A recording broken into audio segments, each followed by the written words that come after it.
క్రైస్తలో ఈరోజు దేవుని యొక్క వాగ్దానము కీర్తనలు 34వ కీర్తన 10వ వచనం. యెహోవాను ఆశ్రయించు వారికి ఏ మేలు కొదువై ఉండదు. దేవుడి వాక్యం నిలిచింది గాక. ఆమేన్.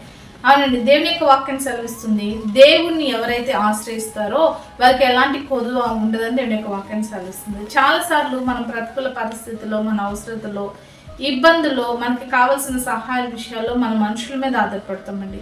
ఎవరో మనకు సహాయం చేస్తారు, ఎవరో మనల్ని ఆదరిస్తారు, ఎవరో మనల్ని బలపరుస్తారని మనుషుల మీద ఆధారపడి మనుషుల సహాయం కోరిన ప్రతిసారి నీ జీవితంలో నీకు నిరాశ మిగులుతుందా?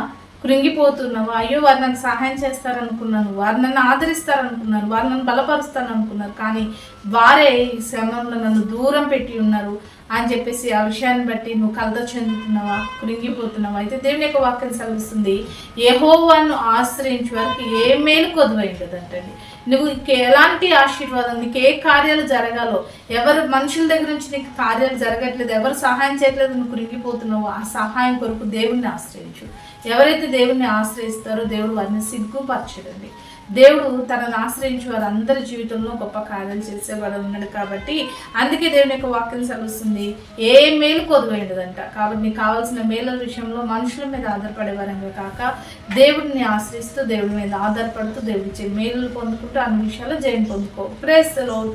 ప్రార్థన చేసుకుందామండి.